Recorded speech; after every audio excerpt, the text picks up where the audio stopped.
talk today is titled Measure for Mismeasure, and really what I'm talking about is virtue epistemology and the importance of people taking a proper measure of their epistemic selves. So probably as philosophical counselors, you've encountered clients who either don't have, have timidity and servility, and as a result, they can't really accomplish the task they need to.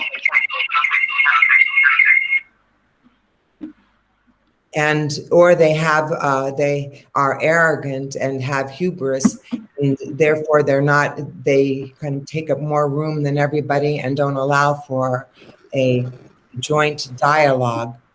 So either way, they don't experience proper pride. And as a result, they don't make good choices, they don't reach their goals.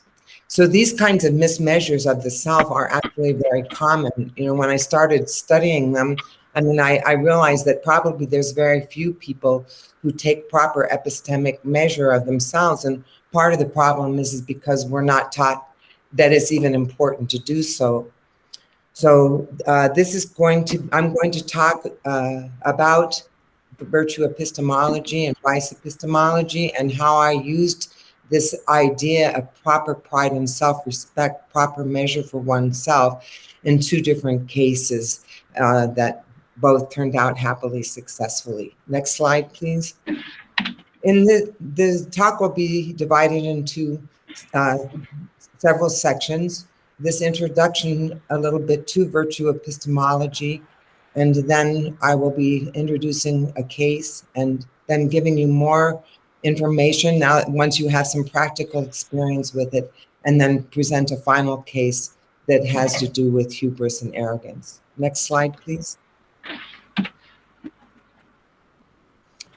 So, as I said, that in order to succeed, a person has to take proper assessment of their epistemic strengths and weaknesses.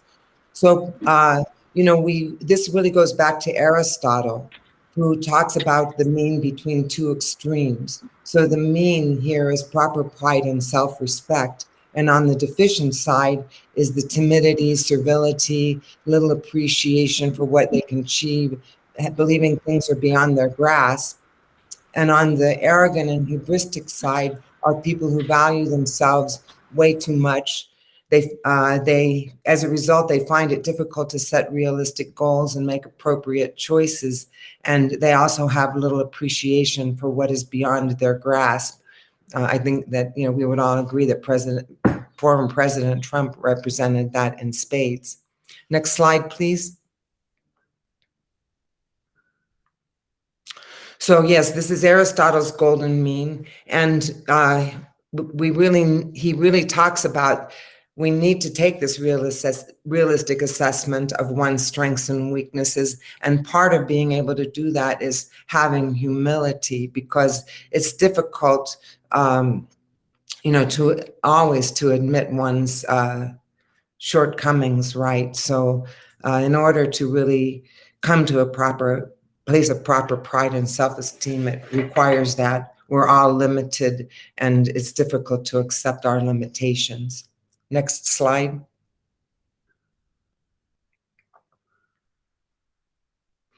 So this is a cartoon about a person who is timid and servile, right? They don't have much to say. Maybe it was a bad idea to be here. They don't want to take the place at the table because it's probably reserved for someone else. Next slide.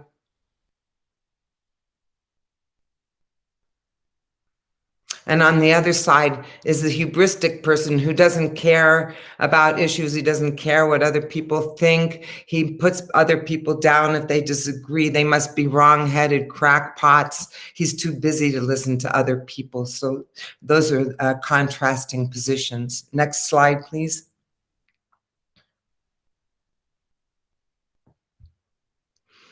So the problem is, for us as philosophical counselors, how to help clients to recognize and assess their mismeasurements.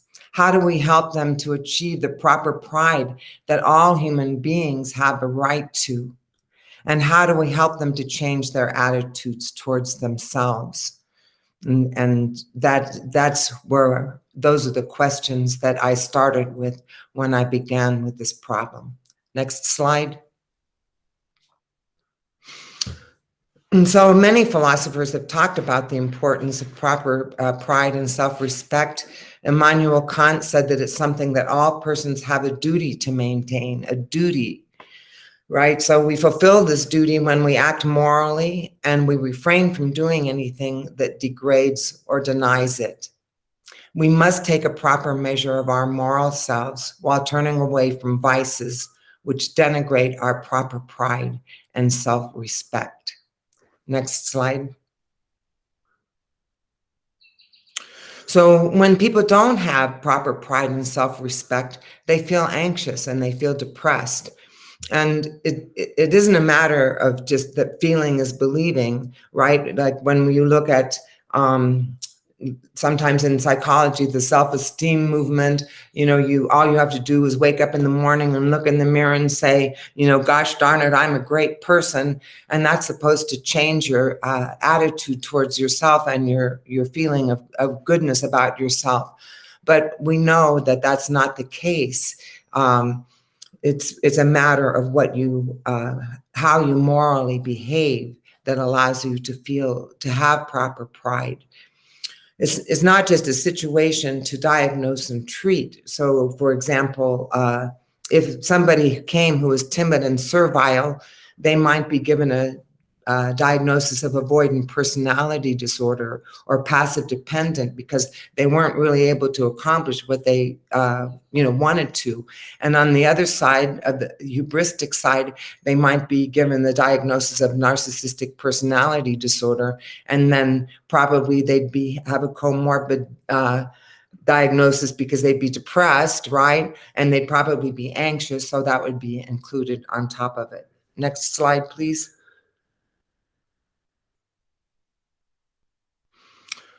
So the problem's true significance lies that the person can't congeal a solid sense of self through living a moral life.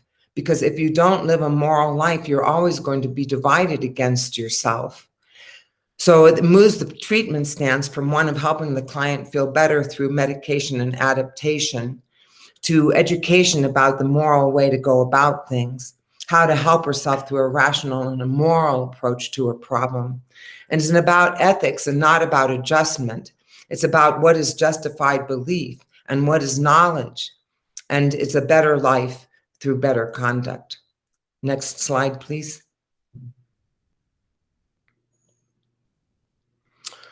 So the overview of what's coming next is that we're going to first look at this case of mine, of a client who suffered from intellectual timidity and servility. And then we will look a little bit more at virtue epistemology, then we'll look at another case, and then we'll come to the conclusion. Next slide, please.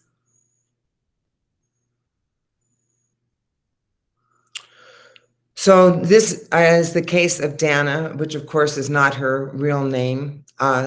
She's a Hispanic woman. So if you're not from the United States, you may not be as aware that Hispanic people here are generally thought less of than, us white folks. So, and they have a lesser status in part because many of them are not legal. Her parents were legal, but still they're all kind of lumped. Everybody's a little bit suspicious, and Americans don't generally want to give up their territory. So Hispanics often are more timid and servile. They try to please. They try not to make any waves and just kind of fit in. So her parents neither of them had anything more than, an elementary school education. Her father both parents worked as laborers, her mother as a domestic, and her father, he spent a lot of time doing car mechanics for friends, who couldn't afford the bigger car mechanic places. So he did that as a way of making money for the family. So she didn't really have a lot of help to even though she had a master's degree, she went on to get a master's degree, and she was actually the first person in her family to do so, but she didn't have a lot of help with what to do with a degree, how to be a professional person. She's been my client since 2014, and we have seen each other pretty much weekly. I tend to do more long-term work because I believe that philosophy, I think of it as clinical philosophy, and like Peter Kestenbaum, I feel it can provide the deepest healing if we give it the time to do so. Next slide, please. So women and people in minority groups, they have what is known in the field as moral bad luck. Why? Because it's more difficult for people who are minorities and women, because we have the negative judgments that are made that we internalize, and they're directed at women, at minorities, by those who are in power. And what happens with people who end up with moral bad luck is that they become ashamed of what they perceive as their limited intellectual capacities. They adopt self-abasing and negative attitudes towards themselves, and they're fatalistic about their limitations and about life.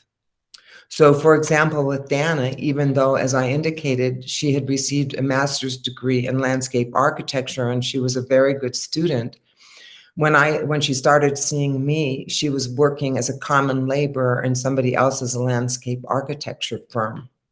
So, and she was actually, could have been the head of the firm, if she had been raised in a different kind of environment where she wasn't ashamed of herself and the capacities that she had.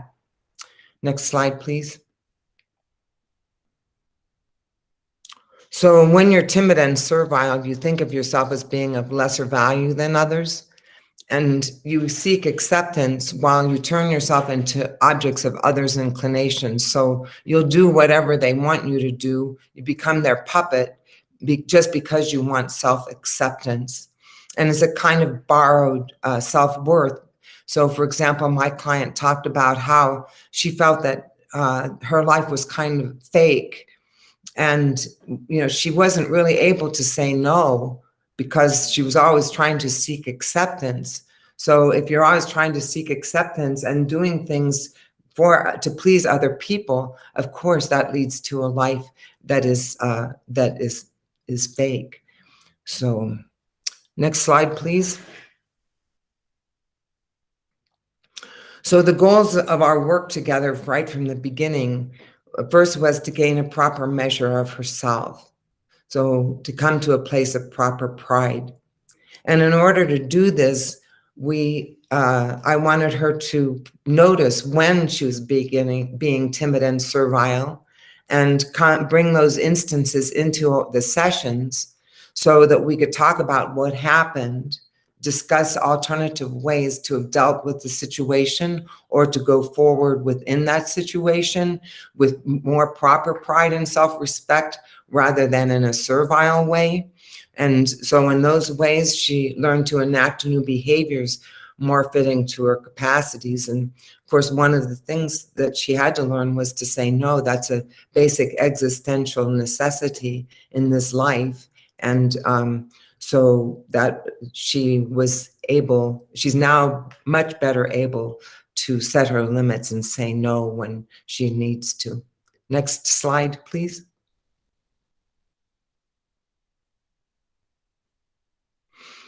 So I always work with clients who have dreams. I prefer to work with clients who bring in their dreams because, like Jung says, there's a compensatory function, and dreams come from a place that I always feel that my work will be guided properly by people's dreams.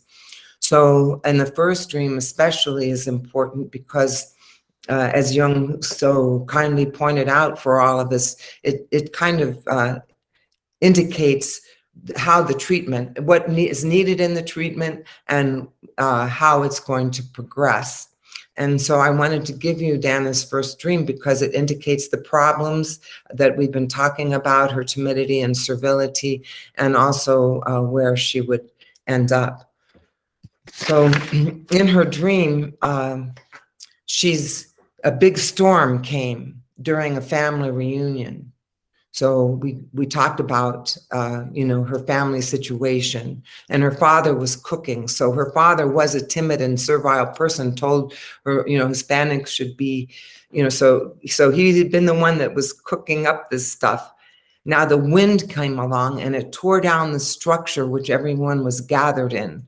So we could say that in some ways the wind was going to be the counseling, because this kind of artificial structure of timidity and servility that had been cooked up by her father had to be dismantled and a better structure put in place. But in the end, everyone was safe, which was good because she loved her family, and it would have been very upsetting if she had thought that the work that she was going to do was going to destroy her relationship with them. In one of the scenes, the men had planted things in sandy soil. And to me, this represented the fact that she often would just, like we do when we don't really believe in ourselves, right? We put our efforts into things and into places that there's not really going to bear fruit. And so this is what happened. This man was planting things in sandy soil. They would never really grow. And but nearby, a woman was supervising a group of landscapers, and all the equipment was neat and organized, and everybody was working together as a team. And I saw that that's where we were headed to, where she would begin to, have other people working for her, and have all of her business very well organized, and in a place where she could earn a good living for herself. So in order to do that, it required things like really understanding how to pay her income tax, how to get workman's compensation, how to get a 409k, all the kinds of how to get statements for employees who are working for her, all the kinds of things that you have to learn to run a small business. And step by step, I encouraged her, kept her going, and she made progress in all of her goals, which as she made that progress, she gained in her respect and her self-esteem, because she was doing what she had set out to do as part of her fundamental project, which was to be a creative landscape architect. Next slide, please. So some of the tasks which led to Danna's goal of proper pride and self-respect. So we did identify her fundamental project, which is different than your job. They can parallel, but for her, the fundamental project has to do with caring for things, for trees, for plants, and whenever she's caring for things of that nature, she's always very happy, and she wants to improve the world through caring for the landscape. She set better boundaries around herself and her time. She structured her life. She learned to say no. A specific example was that a gentleman looked like he was going to contract her for some work, but it became obvious that he was really not going to pay her adequately for the job, and she turned it down. And also recently, she had bought an engine for her truck, and it turned out to be faulty, and she's been hanging in there, forcing the engine manufacturer to make good on their warranty, which I think those are pretty assertive tasks for somebody who was at one time timid. And now she's earning a wage that supports her. Next slide, please. So now we've seen one case that involves proper pride and self-respect, and I just like to, now I hope I piqued your curiosity about it. So what is virtue epistemology? It's virtue epistemology is concerned with intellectual virtues, like characteristics that promote intellectual flourishing and enable excellent thinking, like open-mindedness, honesty, curiosity, intellectual courage, tenacity. And those are different than, say, hope or love, or these have to do with how we structure our rational mind and in our thinking so that it's lined up as best as possible with reality, and that's a virtue. Next slide, please. So, along with virtue epistemology, there's also vice epistemology. And at first, I don't know, I was a little bit shocked, by the term vice. And sometimes my friends take objection to it too. It seems very, very harsh to use the word vice. But we, so often we like to think of the virtue, pride or open-mindedness. And just like everything else, we want to turn away from the dark sides of ourselves, and we don't like to see the harm that they cause. But when you look at things like closed-mindedness, dishonesty, carelessness, false pride, domination, pretentiousness, those are all vices having to do with the way we experience the world and see reality. So and I liked calling them vices, and actually my clients did too, because we just think sometimes in psychology that, oh, well, I was closed-minded, so what, I'll do something different tomorrow or something. But closed-mindedness, when you think of it as a vice, then it's really is harming the situation that you're in. It's much more serious. And I started taking these vices more seriously when I was able to identify and label them. I didn't want to be putting more vices into the world. So I think there is some virtue in calling them vices and identifying them. Next slide, please. So a vice actually, isn't maybe as, sometimes, especially now, we think of it as being like the vice squad or something really terrible. But the original definition really was more just like a fault or a defect or a behavior that doesn't work. It just simply doesn't work. So because of that, it is blameworthy, and it is at least worthy of our analysis and our criticism. And it's difficult to assess our faulty ways of thinking if we don't identify them in the first place. So that's the virtue of doing it. Next slide, please.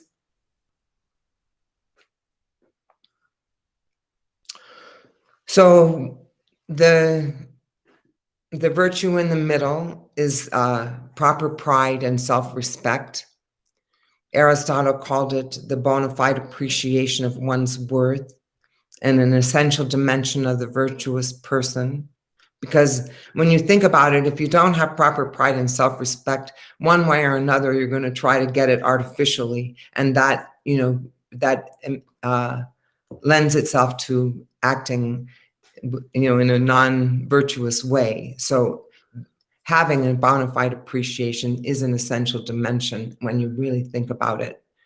Hobbes talked about an individual valuing themselves of being the utmost importance. Hume said well-founded pride is essential to one's honor. And of course, Kant defined it as due respect for oneself and the most important moral duty and the supreme condition for all morality. And I wanted to put those in there because, I don't know, before I came across this whole concept of virtue epistemology and measuring one's proper pride and self-respect, I really didn't realize what a prominent place it had in philosophy and how, and when I began to look at my clients in those terms, it gave me a new idea of places that people, myself included, could put some efforts into gaining better. I mean, if the whole world was filled with people who had proper pride and self-respect, it would make it a lot easier to live in. Next slide, please. So again, I want to keep going over it because I really want you to learn these concepts because I hope you'll use them. So timidity and servility comes from negative attitudes derived from social comparisons, biased by social acceptance norms. It involves self-abasement, fatalism, Negative attitudes derived from social comparisons. So really our positive attitude from ourselves in the end has to be derived from our own self-assessment and not from comparing ourselves to other people. It's because if we compare ourselves to other people, we're going to find ourselves endlessly lacking. Or on the other hand, if we're hubristic, we can find ways to keep ourselves, feeling better than other people all the time. So we need to set, as you know, as philosophers, we need to find our own values and live according to the values that we've decided within ourselves, that we firmly commit ourselves to, and that leads to more proper pride and self-respect, and leads away from being timid and servile. It's a kind of borrowed self-worth, like, okay, I'm worthwhile if I'm your slave. And it's ingratiating, and that's humiliating. Next slide, please.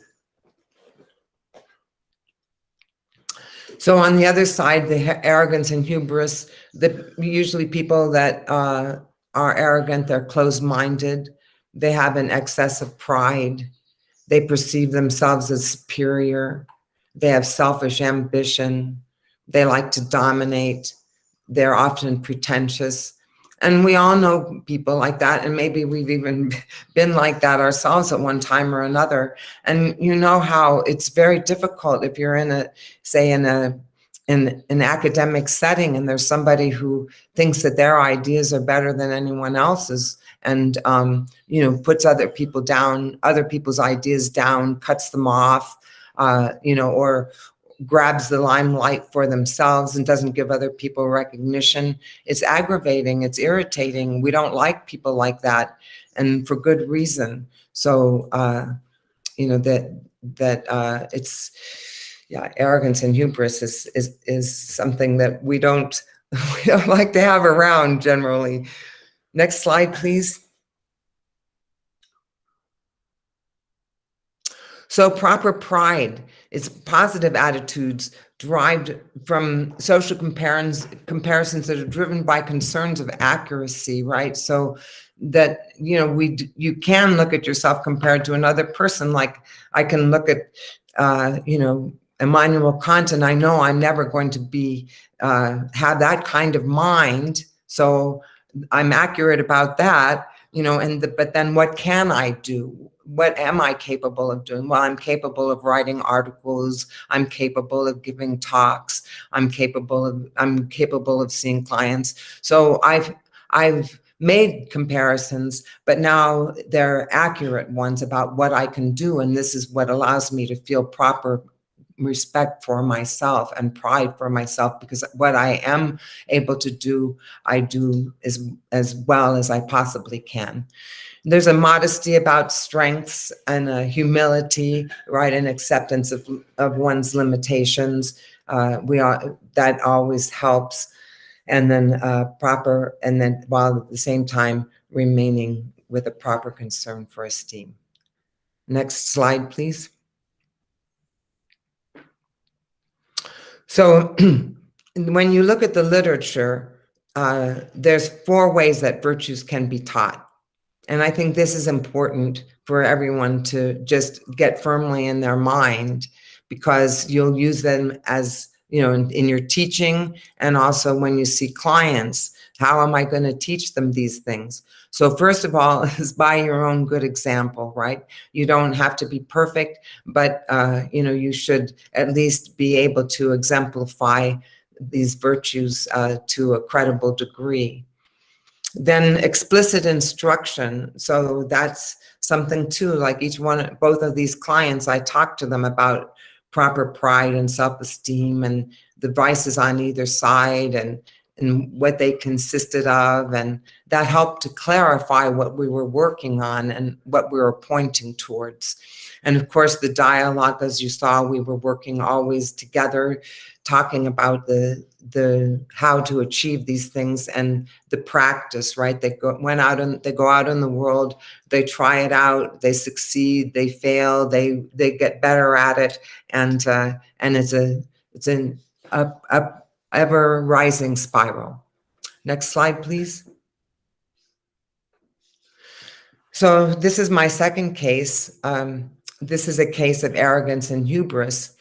And again, this is not the client's name, real name. I'm using this name, Nancy. And Nancy was born in Canada, and she's now in her mid-70s. And she has a PhD in literature, and she's been my client since 2001. She's my longest client. And to be honest, till I've been involved in philosophical counseling practice for 8 years. Before that, I was trained more traditionally. So when I look back on my client notes, which I keep extensively, I see that really up until I got involved in philosophical counseling, a lot of what I was doing was hand-holding, certainly giving my client, suggestions, better ways to live her life. But it was really when I switched over to philosophical counseling and looking at things in a moral and ethical light that we really began to make progress. Next slide, please.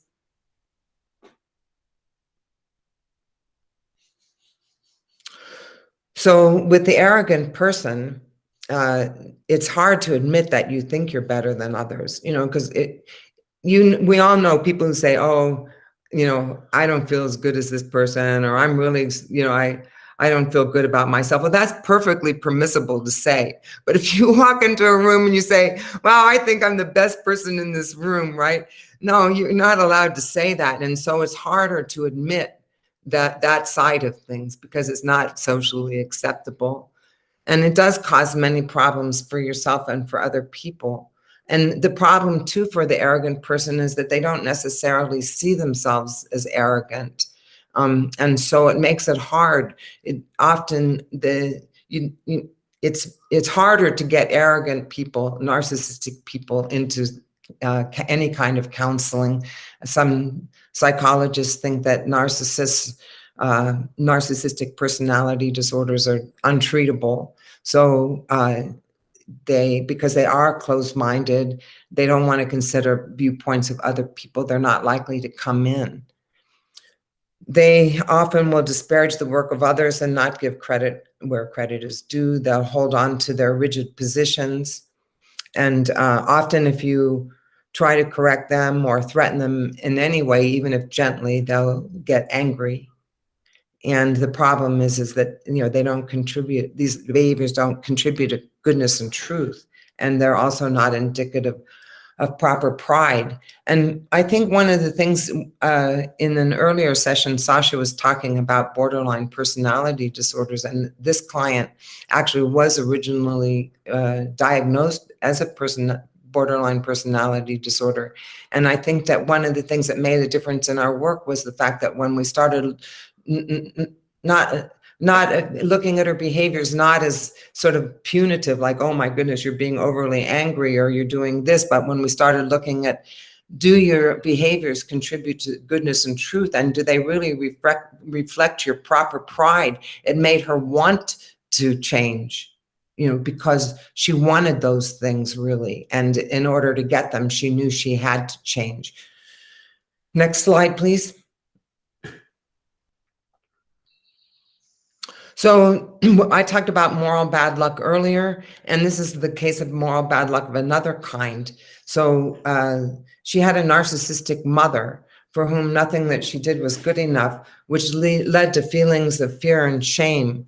So she tried to become her mother's golden girl, but while she was doing that, she really lost touch with her own authenticity, and she couldn't really be vulnerable and admit what she didn't know and what she couldn't do. On top of that, when she was 10, she was sexually molested by a neighbor.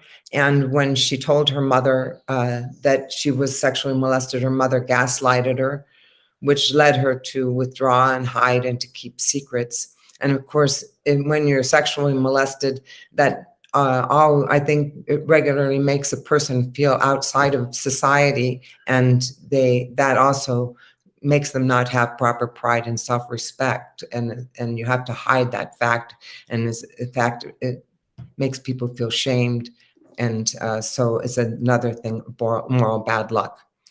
So that's fine. Next slide. So in response, Nancy became strategic, and she was always looking for the chance to become who her mother wanted to be. And she tried to appear as someone who had not experienced sexual trauma. And she made others secondary to becoming a star child for her mother.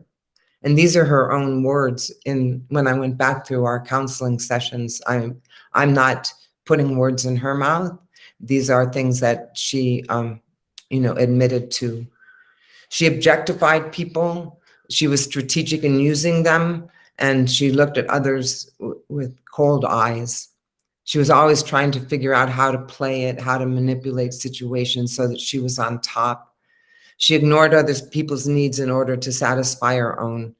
And of course, like this Picasso painting, she ended up with a self divided against itself. Next slide, please. So before this moral good luck event happened, just to say, to satisfy her narcissistic needs, and not just only for that, but she had things that allowed her to feel arrogant. She went to King's College in London. She married an ambassador in the Foreign Service. She lived on the Seine in Paris. And so she had a PhD. But what would happen is that this false self that she had developed would fall apart, and then she would realize something was wrong with her. So in her quest to find a true self, she left her husband, moved to New Mexico, became a writer, and entered into various kinds of therapies, and which is when I met her. So the moral good luck happened when there was a turning event, and the event was that she needed a place to live, and she only had a few days to find it. And she heard of this place that was available, but the person who was living there wasn't going to be there, but it was the only time she had to go and see it. So she went there, and no one was there, and she tried the door, and basically she didn't break in, but she trespassed into this person's property, into their home, and the neighbor caught her. So she was not only immoral, she had done something illegal, and it was right in her face. And this caused her to see how ruthless she had been most of her life, because this wasn't the first time that she thought she was entitled to what she believed she was entitled to, and she would do anything to get it. So this enabled her to find her moral compass, to really feel sorry and to desire to live a life of good character. So she was chastened. She was shown to be who she was rather than who she was pretending to be. Next slide, please. So it's really a case of redemption, and she is a spiritual person, and she saw it in that light. She reclaimed her birthright to self-respect when she stopped being ruthless, which was her predominant mode of being that allowed her to feel self-respect. She started making clear decisions for herself rather than ones that would manipulate other people. She began to be able to see others as the subject of their lives rather than as objects in her own. She experienced genuine caring and good feelings towards others rather than the envy and false pride she felt before. She, though it was humiliating, it was also humbling. She had more agency living the way she wanted to. She was better able to solve problems, to say no, and to make it stick. And finally, she obtained a quiet, peaceful mind, and she was able to relax. But during that time when she was redeeming herself, it wasn't easy. She cried a lot. She woke up groaning when she would remember ways that she had been ruthless throughout her life, and she felt very, very sorrow and much sorrow, but yes, but we came to a place of redemption. Next slide, please. So that's what she said in the session. And we all know that as philosophers, right? That's what we want for ourselves, and that's what we want for our clients, to feel genuine freedom. And I feel very proud and happy for her that she feels free and that I was a part of helping her to become free. Next slide, please. So here's the conclusion. When a person learns to appraise themselves through the lens of their own values and to live according to them, their sense of self-worth becomes secure and they become happily more successful in their endeavors. And you can see this is a painting by Vermeer. The woman is holding a scale. And I use this painting to contrast with the picture at the beginning of my talk where there was just the scale. So philosophy is just the scale, right? It's the measurement. But what we want is for our clients to be able to hold that measurement in their hands and to utilize it to gain a better balance within their own lives. And I think that the virtue epistemology and attention to proper pride and respect with our clients can be a means of attaining that. Thank you very much.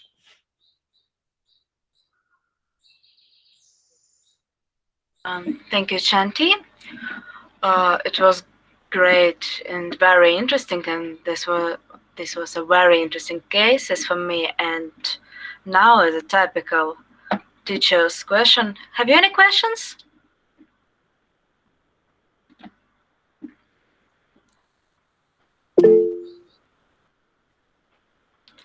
Yes, Peter.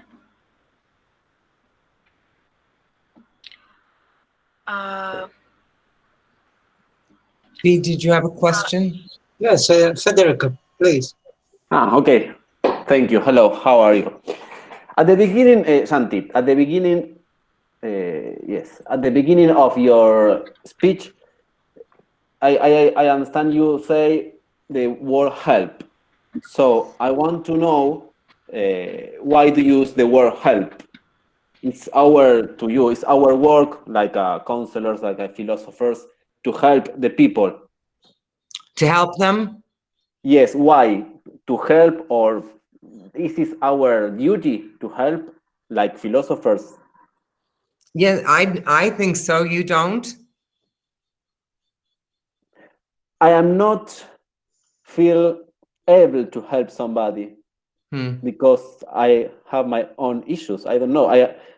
For me, it's my perspective, my own perspective. When you help somebody, it's because you have, I don't know, you have the answers, or perhaps they ask, you have the knowledge of something.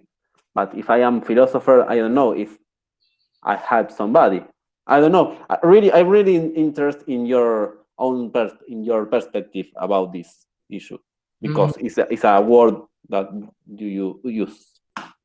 Well, for me, when in my reading and understanding, if philosophy can't be useful, then it's not worth studying. So I like to take philosophy and make it useful for people so their lives can be better.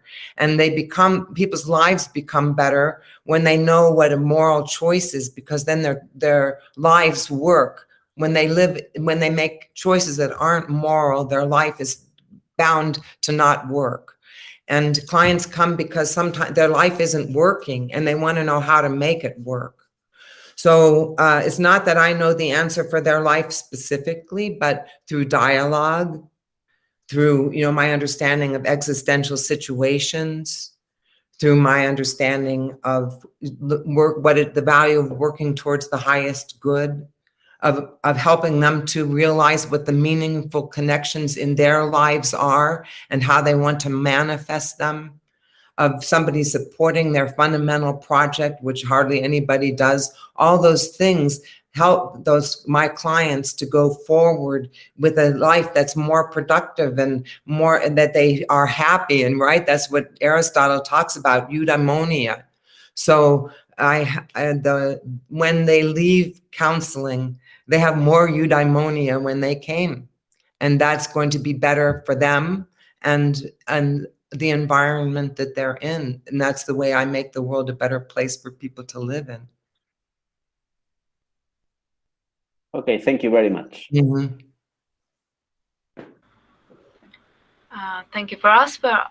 I look in the chat, but there is no questions. There is a lot of good insights, good words in your address, and it's fantastic. It's great, and really, it was very insightful.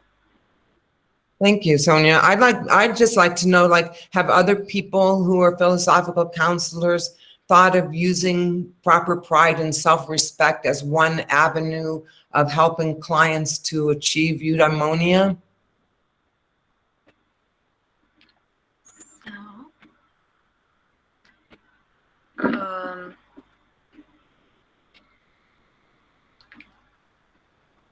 Or is this a new idea? Like, is it a new idea for people? Yeah, so just kind of wondering what your response is. You don't have to agree, but just, is it new ideas? Something that, wow, okay, I got to think about this, or no, I don't agree.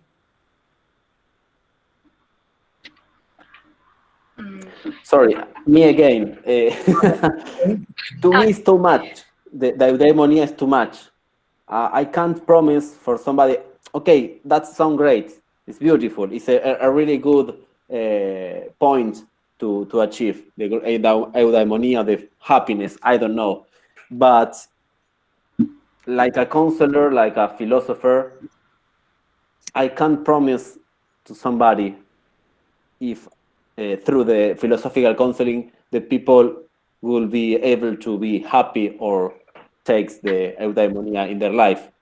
I make the effort, perhaps, but I don't know. I'm not agree with that, because to me it's too much for a philosophical work. It's a philosophical life, and yes, perhaps the philosophical counselor is an effort, is a try, but to me, it's on my own perspective.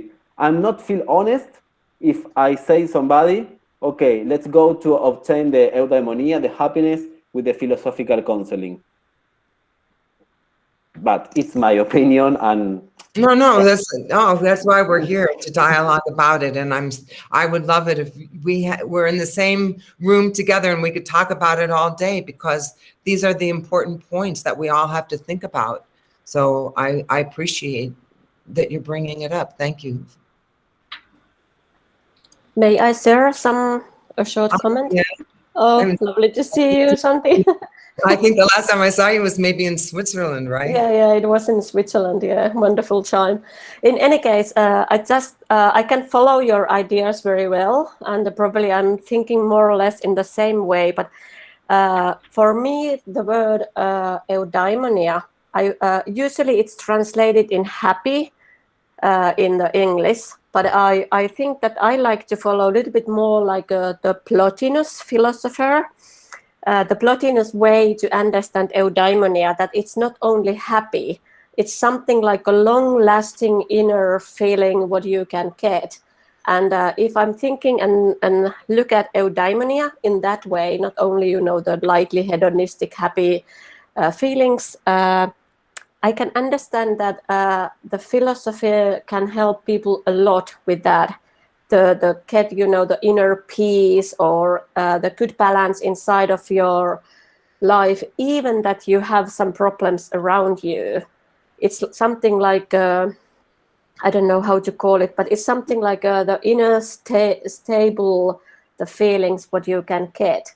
And I believe that when you're doing, the philosophical practice and you practice your life, you can get more, the tools or attitudes, all this kind of thing for yourself, because you all the time doing, self-reflections and whatever is the activity. But you know what I mean. But I can follow like this. It's important. Thank you, Pia. Well, I've been a client in philosophical counselor for 8 years. I've gone every week. I write my philosophical reflections 3 times or 4 times a week. They're usually about 550 words each time. And I was certainly not a person with eudaimonia when I started philosophical counseling, but I am a person with that now. So I achieved it through philosophical counseling, and maybe that's why I can say that, I believe in it so strongly, because it happened for me, and I know how it happened, and so I feel I can be a good guide for other people who would like to have that. Insight. Oh, thank you, Nicole. I appreciate it. Yes, thank you, Shanti, for the beautiful talk, and I appreciate especially the focus you are making on the epistemology virtues. It's like thinking. You can think in a virtuous way, or you can think in a wiseful, sinful way. It's a nice metaphor, and I really like it. And I believe that this focus can help to focus on what we can change in clients and in ourselves. Thank you. I'm glad you got that out of it. That's something I hoped that that the audience would get. So yay, you got it. Success. Hi, Shanti. Always lovely to Hi, see you Andre. talking. Good to see you. Great to see you. I do have a small piece of feedback, sharing my impression on your question there. I think working around the issue of self-respect is extremely promising, is my impression. And part of that is because my impression with clients is that many times they are conscious about a certain issue that they want to address. And it so happens that at least in part, the source of that issue has to do with a lack of some kind of problem in terms of self-respect. So yeah, I think it's actually one of the core ways in which we can actually give a practical contribution in people's lives, because of the impossibility that they find themselves in sometimes of making the connection between the issue that they are dealing with and something like lack of self-respect. So yeah, it's just, I think that's a really promising avenue of work there. Thank you. Thank you. I have a paper out, and I'll put it up on academia.edu, and I hope it will be published in the APA journal, in the next APA journal. So the details of it will be there with all the resources too, because there's really great books on virtue epistemology. And the major source I used was from this woman, Alessandra Tonassini, and her book is called Measures of the Self, and you can get it on Amazon. She's a professor at Cardiff University in Wales. So that's where I started, was with her work. And I think it's the most comprehensive work that would be valuable for philosophical counselors, Measures of the Self by Alessandra Tonassini.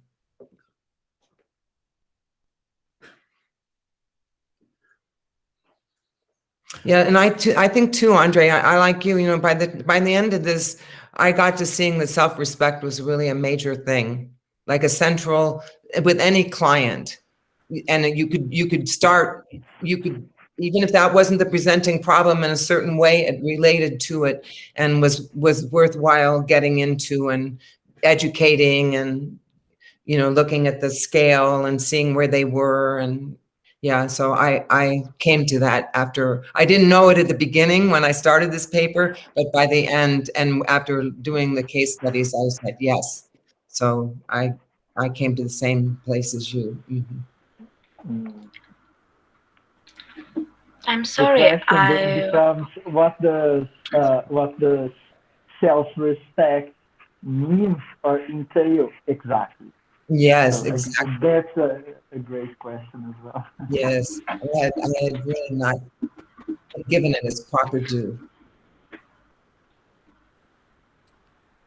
So, Sonia, were you trying to make us close now? Yes, I have an insight and I want to share it, but I think that's a very evident conclusion, but I was swept into my food.